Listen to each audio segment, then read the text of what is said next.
Y'all need a pilot? Here's the deal. I'm not sure what type of movie I just watched the other night. It's called Flight Risk. I think it's supposed to be a thriller with a little bit of humor mixed in, kind of a throwback to 90s B movies. But what I was watching in the theater was perhaps one of the funniest movies I've seen in many years. And I have to imagine that was not the intention of director, checks notes, Mel Gibson. That's right, two-time Academy Award-winning director Mel Gibson, who previously did movies you may have heard of, like Hacksaw Ridge, The Passion of Christ, Braveheart, Apocalypto, which I just rewatched a couple nights ago, still a fantastic film. He took the reins on this one, and what he has delivered is really a special treat. One of the dumbest, most unintentionally funny movies I've seen in quite some time. Which is actually saying a lot, because I just watched Emilia Perez a couple nights ago. Let's talk about Flight Risk.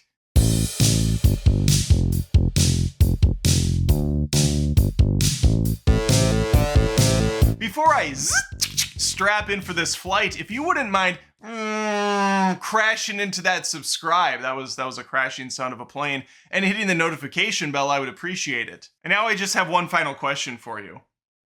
Y'all need a pilot? Flight Risk is an hour-and-a-half R-rated action thriller directed by Mel Gibson and written by an AI robot that combed through every movie from the 90s in the action genre, tossed out all the good ones, and picked off what was ever left. The plot of this film is very simple. Winston, played by Topher Grace, or Eric Foreman if you're over the age of 25, is the key witness to take down a mysterious bad guy. He's currently shacked up in a fake cabin in Alaska. I say fake because I am 99.9%. The first shot of this movie is a completely generated AI image of a cabin in Alaska. Madeline, played by Michelle Dockery, is an air marshal, and she is in charge of this guy 24/7, making sure he gets on this little Cessna and to the location he needs to be at to go on trial. The pilot? Just your typical salt-of-the-earth blue-collar worker named Daryl, played by Mark Wahlberg.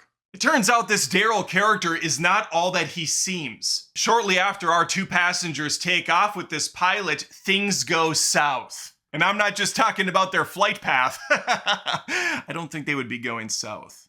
And this tiny little plane and these three people are gonna have to carry the weight of this hour-and-a-half film on their shoulders. So you better expect some great acting, some top-tier dialogue, some amazing action set pieces, and then get all of that out of your mind, because what we have is the complete opposite. Forecast today calls for a 0% chance that I'm going to be talking about this movie ever again, so there will be spoilers in just a little while. I'll give you a heads up. What you can expect though here, folks, from a spoiler-free standpoint, is some pretty poor acting all around. Mark Wahlberg completely miscast in this. He looks ridiculous with his bald patch on his hair that apparently he really did shave. I initially thought it was a bald cap because it looks so terrible, but it turns out they did shave it. He's got photos on Instagram.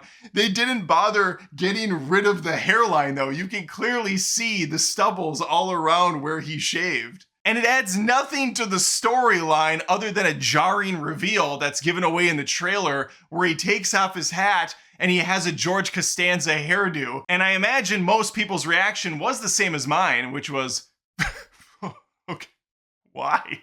He looks stupid, and it doesn't add to his threatening demeanor. It just takes away from it. We got to get into that for a moment too. Mark Wahlberg is so over the top with this, and I understand he's got to carry a lot of this movie himself with his performance, but he's so ridiculous. Joking every 5 seconds. It's always some sexual innuendo. Mark Wahlberg makes more sexual advancements in this 90-minute film than you would see in an entire season of an 80s sitcom from The Dad. Hey officer, why don't you come back here and we can play hide the hot dog? Hey Wayne Stan, who he later will nickname Minnie, and also another name. He's got two nicknames for this one character. Pick a lane already, but he's constantly jabbing at him too. Hey Minnie, come back here and we can play Don't Drop the Soap.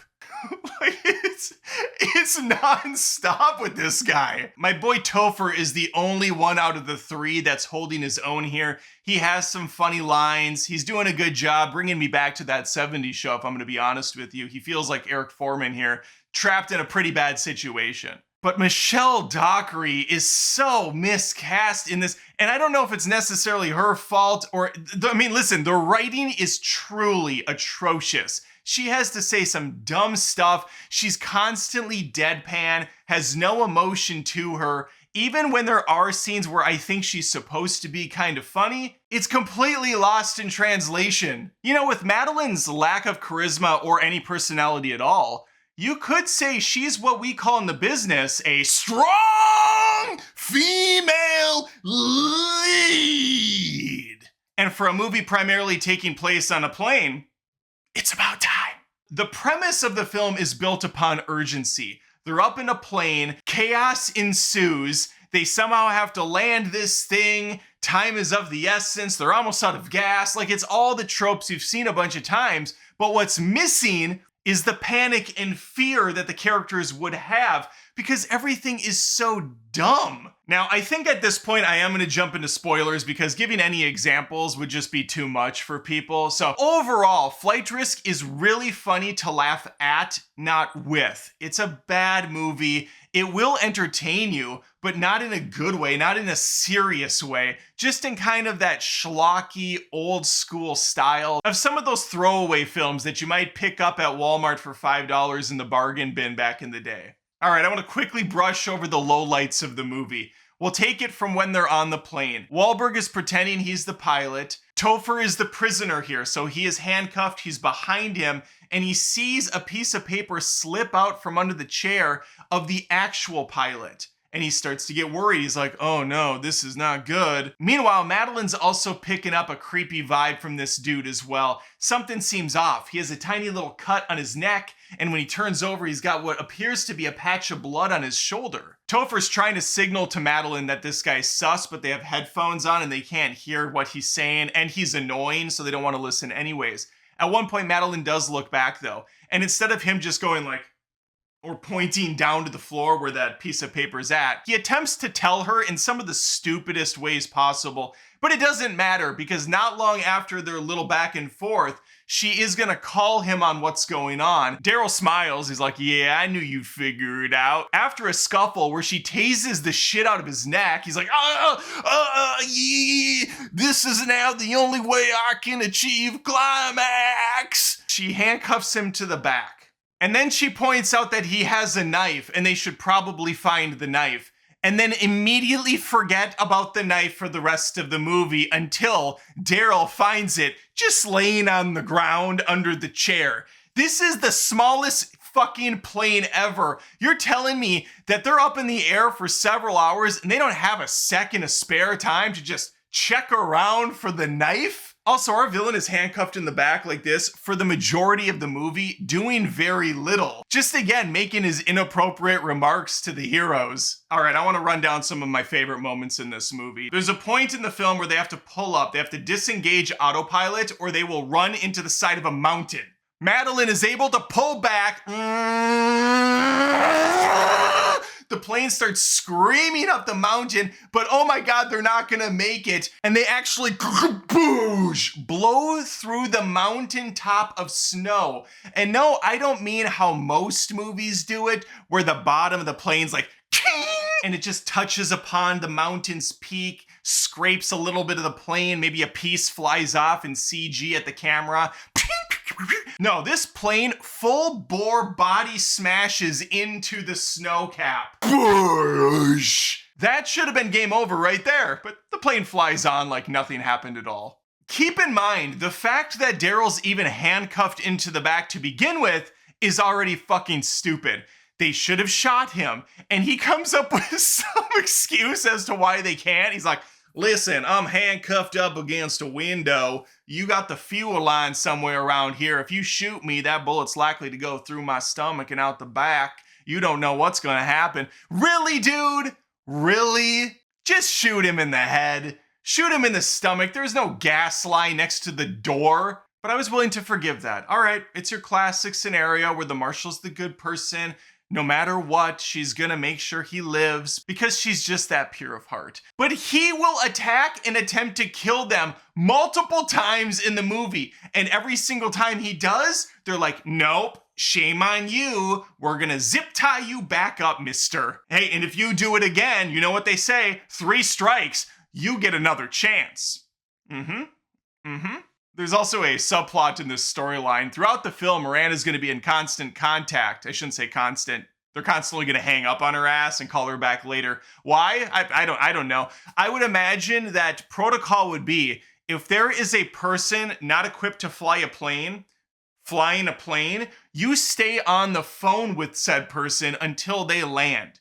But no, they're just going to keep calling her back every so often. Hey, Madeline, yeah, how are things going up there? I heard some gunshots. Everything okay? Oh, you shot a flare at a person. Wow, that's wild. Well, drinks are on me, I guess, after this. Oh, my lunch is ready. I gotta go. I'll call you back in 30 minutes or so. Bye. Some sparks are gonna fly in this film between Madeline and the sultry voice operator on the other end. Hassan is her eyes on the ground. He's gonna be the one that helps her get that plane touched down without an issue. But he will, and I shit you not, spend 50% of his dialogue hitting on this woman.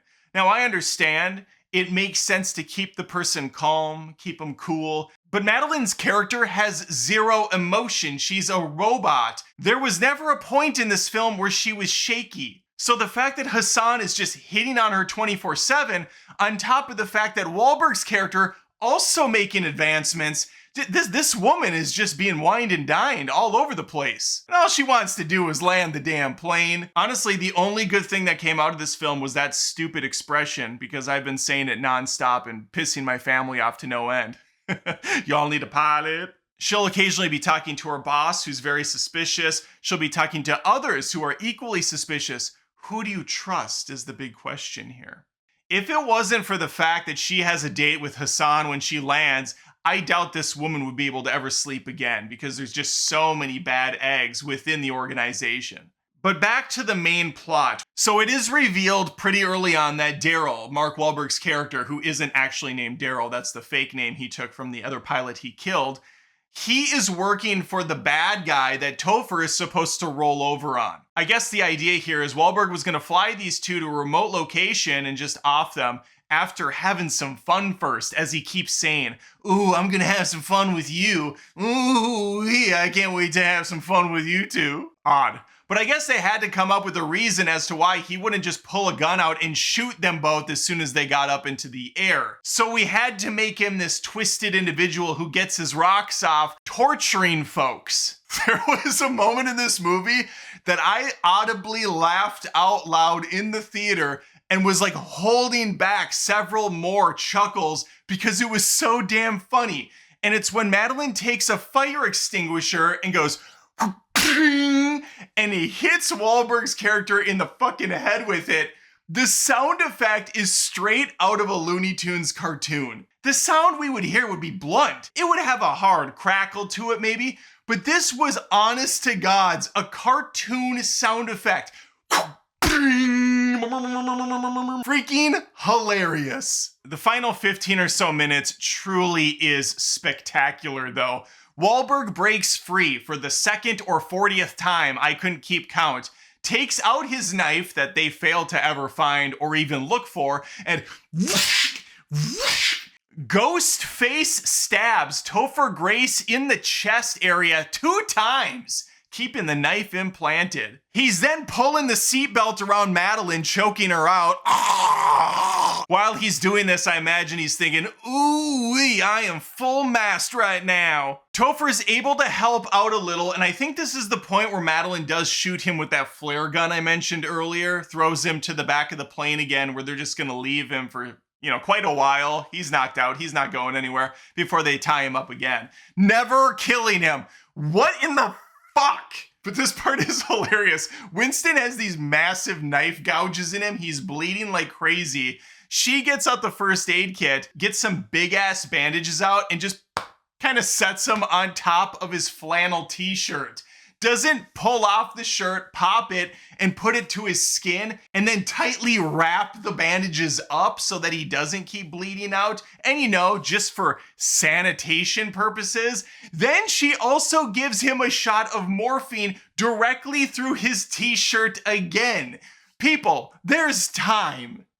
There is time to quickly throw it off and do this correctly. But it's just one more silly, overlooked thing in the story, and I guess from the director, Academy Award winner Mel Gibson. Mel, I know movies aren't what they used to be, but could we put a little bit of effort in, please? We're now at my favorite scene of the movie.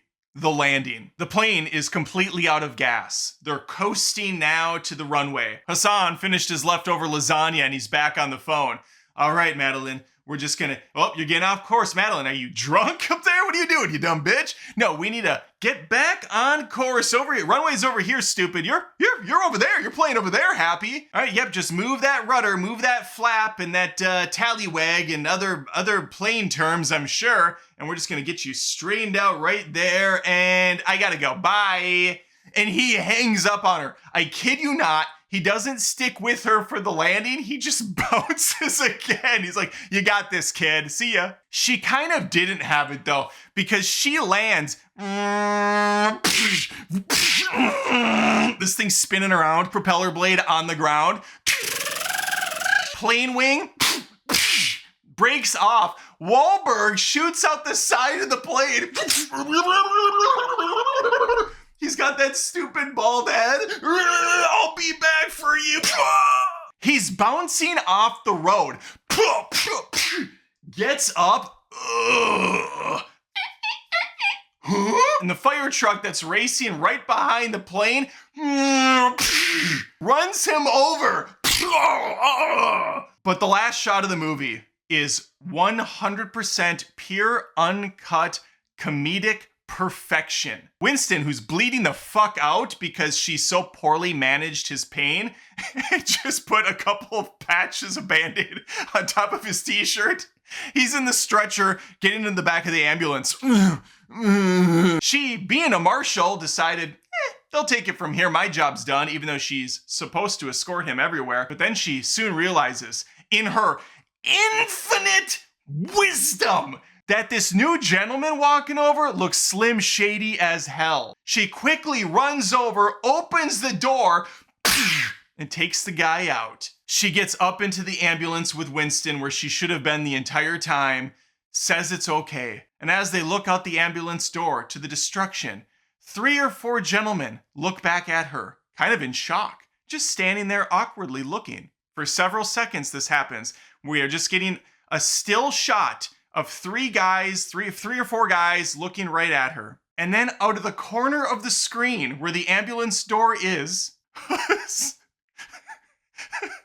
Hassan peekaboos out. Like this.